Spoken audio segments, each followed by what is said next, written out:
at samahan nyo nga po akong makikain, makisayaw, maki-enjoy dito sa birthdayhan. Huy! Good day mga kasityo! It's me, Mami Shai, ang batang Bicolana pero may pusong Batanggenya at may poging asawa. For today's video ay umuulan nga po pero dahil imbitado nga tayo ay kailangan nating pumunta. Andito nga po pala ako ngayon sa lutong bahay sa Sawali. Opo, at naimbitahan nga po ang inyong lingkod, hindi lang para kumain at para na din mag-vlog. Thank you po, Ate Irene. First birthday at binyag nga po ni Prince Cedric ang ating ipinagdiriwa ngayon. Huy! At po, nabanggit ko nga sa inyo na binyag niya ngayon pero hindi na nga po kami nakasama sa simbahan kanina. Yes po, mula nga sa amin ay dumiretso na nga agad kami dito sa Sawali Restaurant. At pagdating nga ho namin, nahihiya pa nga ho akong mag-video dyan dahil hindi ko nga ho makakilala ang mga tao diyan. Hindi, taga sa amin ho lahat talaga yung mga yan. Ayan nga ho't kumakaway pa ang Konsehal Ina. Bali, habang naghihintay nga ho kami na magsimula ang program, ayan, at nagbibidyo-video nga ho muna ako ng konti. Pero sa tunay, alam nyo ba ko, konti talaga yung video ko dito, karamihan ay picture. Oho, akala ko talaga magbablog lang ako. At Irene, hindi mo naman sinabi, photographer na din pala ako. Huy! At sa part nga hong are, ayan, at magsisimula na nga ho ang program at tinawag na nga ho ng host aring mag-anak ng Ate Irene at pinaupo na nga ho diyan sa unahan. At bago nga ho magsimula, itinawag muna ang Ate Gemma para sa prayer. At pagkatapos noon ay ang mga ninong at ninang naman nga ho ang pinapunta sa unahan para nga ho magbigay ng mensahe kay Prince Cedric. Oho, at sabi ni host bilang isang ninong at ninang ay magbigay daw ng isang katangian na mapapamana sa bata. Happy birthday, Prince Cedric. Sana ay lumaki kang mabuting bata at matalino, mabait, at magbabait sa mami at daddy. Ipapamana ko ay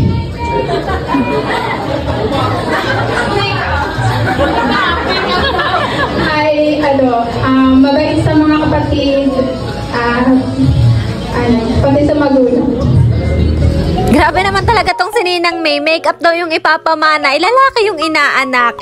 Charis lang. Pero kung naghahanap nga ho kayo ng makeup artist, gumagawa ng tarpaulin at mga souvenirs, i-PM nyo lang ho si May Balahibo. At mabalik nga ho tayo din Ayan, at nagpi-picture taking na nga per table ho yan. At pagkatapos ho nila mag-picture taking, ay pupunta na nga ho sa buffet. Maganda na nga din ho talaga yung ganon para nga ho lahat ng bisita ay magkaroon ng picture kasama ang celebrant. At tapos nga ho magpa-picture ng lahat. Ayan, at ganyan na nga ho kahaba ang pila at ari nga ho pala ang laman ng buffet. Meron nga po pala silang kanin na hindi ko na nga nakuhanan. Meron ding spaghetti, pansit, at saka chop suey. Sa kabilang side naman ay nakahayin din aring fried chicken, fish fillet, at saka kalderetang baboy. At para naman sa dessert ay meron nga ho tayo ditong leche flan at minatamis na gulaman. Kamaga nga ho yung minatamis na gulaman. Gulaman ho na nilagyan ng gatas. Ano bagang tawag doon? Ngayon ho, dahil nakakuha na nga ho ang lahat, ayan, at kumain na nga rin ho muna ako. Magugutom pag hindi kumain, sa dami naman pagkain At pagkatapos nyo nga kumain, ay pwede kayong pumunta dito sa sweet corner at nandito ho ang mga panghimagas. Sa part naman hong are, tapos na nga kaming kumain, kaya naman ayan, at nagsisimula na nga ho ang palaro. Bali, ang una nga ho naging palaro ni host ay Bring Me. Ang inang nagsisimula sa letter B as in boy. 1, 2. Ma'am, umahalo kang mundo. Anong dala-dala mo? Kanina ka pa second prize, upo. Halika ma'am. Yung table na yun, kanina pa tumuwag sa... Ano po ito dala nyo? Towel! Para may sipon. O ma'am, ano ang prize mo? Ayun. O diba nakakatuwa lang din talaga kapag ka ang mga bisita mo ay game na game sa mga palaro. Oho, talaga na mga magiging memorable ang event na iyon. At hindi lang matatanda ang game na game, pati mga bata na rin. At matapos nga ho ang ilang mga palaro, ayan, at kakantahan na nga ho ang birthday boy.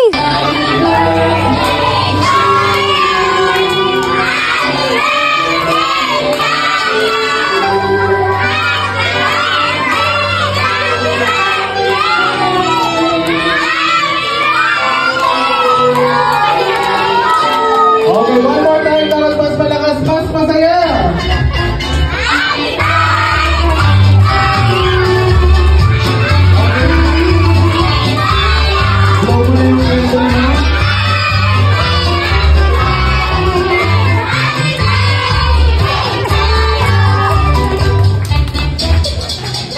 Okay, thank you so much po. Salamat, Eat.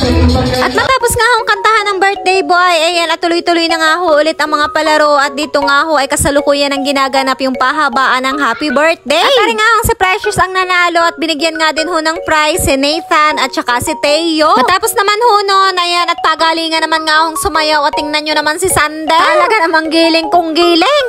Hindi lang si Sander, pati mga bata niyang kasama ay talaga namang game na game. Oho, at dito nga nakakuha si Kuya Cho ng 20 pesos. Ituturo lang niya kung sino ang pinakamagaling sumayaw. At syempre kung may budots nga ho mga bata ay hindi rin mawawala ng mga matatanda. At dito nga ho ay hilahan portion na at ang unang-una nga ho nilang hinilay ang Ate Jonah. At na nga ho natin itong patagalin. Ayan, at nagsisimula na nga ho ang kanilang budots. Sabi ko sa inyo man, palugin ko na lahat ng mahalot. Yun!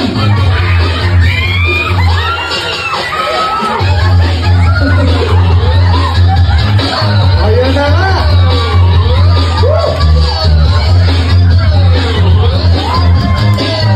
Oh! Yan! Parang nag-i-play ka na nanday, bata! Palamahan mo naman lahat ang dumasayaw! Ayan! Okay, isang oras pa mo tayo, isang oras pa. Okay, PJ, salamat.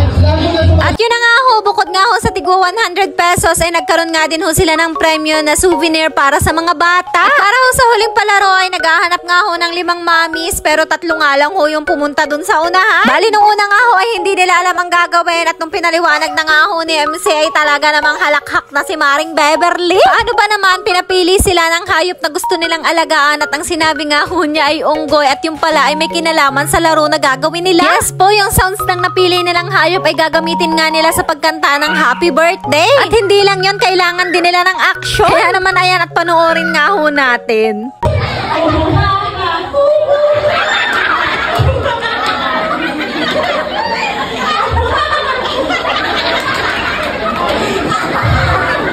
Mukha na bang unggoy?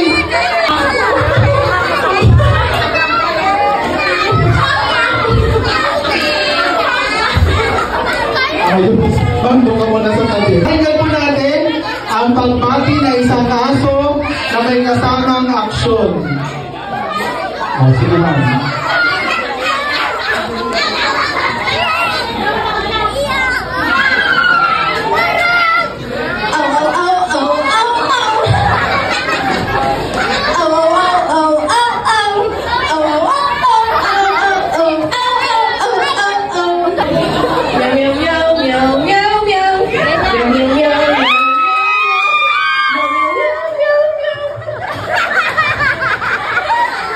Ang lambing ng pusa. Pabalik ka dito. Ito yata ay nasa bubong yung kaninang madaling araw. O, diba? Napakalandi naman ang pusang yun. At bilang premyo nga ho nila, ay binigyan sila ng 1,000 pesos. At after ho noon, ay nag-picture taking na nga ho. At matapos noon, ay nagkaroon pa ulit ng kaunting palaro. Oho, at dito naman, ay nagpapasalamat na nga ang mag-asawa sa lahat ng dumalo. At sa huli, ay tinawag na nga ho ang lahat para mapicturan kasama ang celebrant. So, para mga kasityo, hanggang dito na lang. So, please subscribe, follow, like, and share. And see you on my next vlog. Thank you for watching. Bye! 1, 2, 3, go! Masaya